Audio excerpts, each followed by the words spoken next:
Hi welcome back to my YouTube channel prime with you. Recent டயத்தில் பார்த்தீங்கன்னா grow ஆப்பில் வந்து ஒரு ஃப்ராடு நடந்திருக்கதா வந்து நியூஸில் வந்திருக்கு. அந்த ஃப்ராடு என்ன அப்படிங்கிறத பற்றி இந்த வீடியோவில் பார்க்க போகிறோம். அது மாத்திரம் இல்லாமல் நாம் பண்ணுற முதலீடு அது குரோ ஆப்பாக இருந்தாலும் சரி, குவேரா, அதுக்கப்புறம் வந்து ஜிரோதா, இப்படி எந்த ஒரு ஆப் மூலியமாக நீங்கள் முதலீடு பண்ணாலும் நாம் பண்ணுற முதலீடு கரெக்டான டயத்தில் வந்து நம்மளோட அக்கௌண்ட்டில் ரிஃப்ளெக்ட் ஆகுதா அப்படிங்கிறத நாம் எப்படி தெரிஞ்சுக்கிறது, அது மாத்திரம் இல்லாமல் நம்ம என்னென்ன விஷயங்கள் நம்ம கவனமாக இருக்கணும் அப்படிங்கிறத பற்றி இந்த வீடியோவில் பார்த்து தெரிஞ்சுக்கலாம்.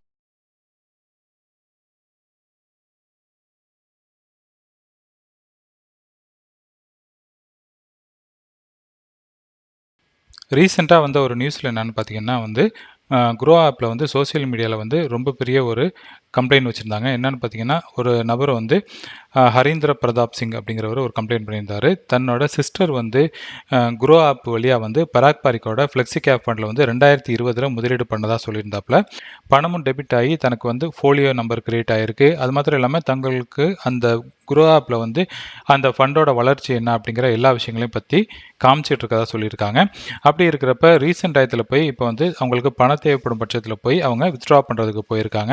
அந்த டயத்தில் பார்த்தீங்கன்னா வந்து அவங்களாட்டி வித்ட்ரா பண்ண முடியல. ஏன்னு கேட்டிங்கன்னா, அப்படிப்பட்ட ஃபோலியோ நம்பரே வந்து ரெஜிஸ்டர் ஆகலை அப்படிங்கிற மாதிரி சொல்லியிருக்காங்க. அதுக்கு குரோ ஆப்பில் வந்து அவங்க கம்ப்ளைண்ட் பண்ணதுக்கப்புறம் குரோ ஆப் என்ன சொல்லியிருக்காங்கன்னு பார்த்தீங்கன்னா, இது வந்து நாங்கள் கஸ்டமர் அக்கௌண்ட்லேருந்து வந்து பணம் எடுக்கலை அப்படிங்கிற மாதிரி சொல்லியிருக்காங்க. இதுதான் நடந்துச்சு அப்படிங்கிறதுக்கான எந்த ஒரு தெளிவும் கிடையாது. பட் இருந்தாலும் நாம் முதலீடு பண்ணுறப்போ வந்து அந்த பணத்துக்கு நாம் தான் ரெஸ்பான்சிபிலிட்டி. நாம் பண்ணுற முதலீடு சரியான டயத்தில் வந்து கரெக்டாக டெபிட் ஆகுதா, நம்ம அக்கௌண்ட்லேருந்து டெபிட் ஆகுதா, அதே நேரத்தில் நாம் வாங்குகிற யூனிட் வந்து நமக்கு டைம் டு டைம் வந்து அலோகேட் ஆகுதா அப்படிங்கிறதுனா அவசியம் நீங்கள் மானிட்டர் பண்ணணும். ஏன்னா நீங்கள் பல பேர் வந்து எஸ்ஐபி மூலிமா நீங்கள் ரெஜிஸ்டர் பண்ணியிருப்பீங்க. ஒவ்வொரு மாதமும் வந்து ஒரு குறிப்பிட்ட தொகை வந்து எஸ்ஐபி மூலிமா கட் ஆகும். அது மாத்திரம் இல்லாமல் நீங்கள் என்ன பண்ணுவீங்க, டைம் டு டைம் வந்து லம்சம் பர்ச்சேஸும் பண்ணுவீங்க. அப்படி இருக்கிறப்பையும் வந்து நீங்கள் பண்ணுற டிரான்சாக்ஷன் வந்து ஒரு 3 நாட்குள்ளே வந்து உங்களோட அக்கௌண்ட்டில் வந்து ரிஃப்ளெக்ட் ஆகியிருக்கணும். அது மாத்திரம் இல்லாமல் நீங்கள் உங்கள் அக்கௌண்ட்லேயே நீங்கள் லாகின் பண்ணி டிரான்சாக்ஷன் ஹிஸ்ட்ரி எடுத்து பார்த்தீங்கன்னாலே வந்து ஃபுல் டீட்டெயில் நீங்கள் பார்க்க முடியும். அப்படி நீங்கள் மானிட்டர் பண்ணாமல் விட்டீங்கன்னா இப்படிப்பட்ட தவறுகள் நடக்கிறதுக்கு வாய்ப்பு இருக்குது. இந்த நபர் வந்து அவர் 2020 ஒரு பெரிய தொகை முதலீடு பண்ணியிருந்தாலும் இன்றைக்கி பார்த்தீங்கன்னா அது நிச்சயமாக வந்து பெரிய அளவில் மல்டிப்ளை ஆகிருக்கணும். பட் இப்போ அவங்க என்ன சொல்கிறாங்கன்னு பார்த்தீங்கன்னா, பணம் டெபிட் ஆகலை அப்படின்னு சொல்கிறாங்க. சப்போஸ் அவர் அந்த முதலீடு பண்ணியிருந்தா இன்னைக்கு வரைக்கும் இருந்த வளர்ச்சி வந்து அவருக்கு நஷ்டமாக தான் போயிருக்கும்.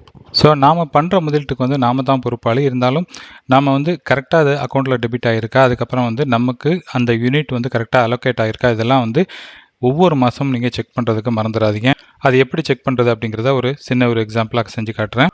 நான் இப்போ இருக்கிறது வந்து கேம்ஸோட வெப்சைட்டில் இருக்கேன். இந்த வெப்சைட்டோட லிங்க் வந்து நான் கீழே டிஸ்கிரிப்ஷனில் கொடுக்குறேன். அது மூலயமா நீங்களே வந்து உங்களோட ஸ்டேட்மெண்ட் நீங்கள் டவுன்லோட் பண்ணிக்க முடியும். இந்த இடத்துல வந்ததுக்கப்புறம் இங்கே வந்து எம்எஃப் இன்வெஸ்டர்னு அப்படி இருக்குது, இதை கிளிக் பண்ணுங்கள். அதாவது மியூச்சுவல் ஃபண்ட் இன்வெஸ்டருக்கான ஸ்டேட்மெண்ட் எப்படி ஜெனரேட் பண்ணுறது அப்படிங்கிறது தான் இங்கே நீங்கள் பார்க்குறீங்க. இதில் வந்து நீங்கள் டிரான்சாக்ஷன் நீங்கள் ஜெனரேட் பண்ணிக்க முடியும். இந்த இடத்துல வந்து ஃபுல் ஸ்டேட்மெண்ட்டும் நம்ம ஜெனரேட் பண்ணிக்கலாம். இங்கே வந்ததுக்கப்புறம் இதில் வந்து வியூ மோர் அப்படிங்கிற இந்த பட்டனை ப்ரெஸ் பண்ணுங்கள். ஒன்ஸ் இங்கே வந்ததுக்கப்புறம் இதில் வந்து மை கேம்ஸ் மாத்திரம் இருக்கும். அதுக்கப்புறம் வந்து இதில் வந்து கேம்ஸ் ப்ளஸ் கே ஃபின்டெக்னு இருக்கும். இந்த இடத்த வந்து நீங்கள் ப்ரெஸ் பண்ணுங்கள். ஒன்ஸ் நீங்கள் அதை ப்ரெஸ் பண்ணதுக்கப்புறம் வந்து உங்களுக்கு சம்மரி வேணுமா இல்லை ஃபுல் டீட்டெயிலான ஸ்டேட்மெண்ட் வேணுமா அப்படின்னு கேட்கும். டீட்டெயிலான ஸ்டேட்மெண்ட் நீங்கள் எடுத்துக்கங்க.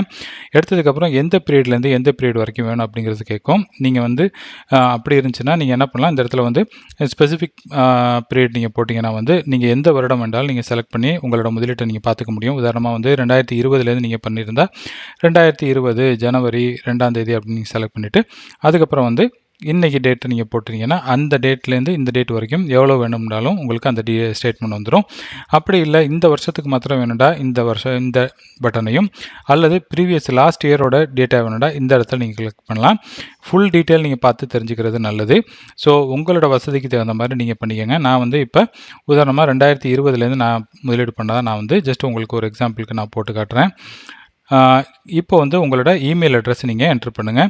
அதாவது மியூச்சுவல் ஃபண்டில் நீங்கள் முதலீடு பண்ணுறப்ப என்ன இமெயில் அட்ரஸ் நீங்கள் கொடுத்தீங்களோ அதே சேம் இமெயில் அட்ரஸ் கொடுங்க.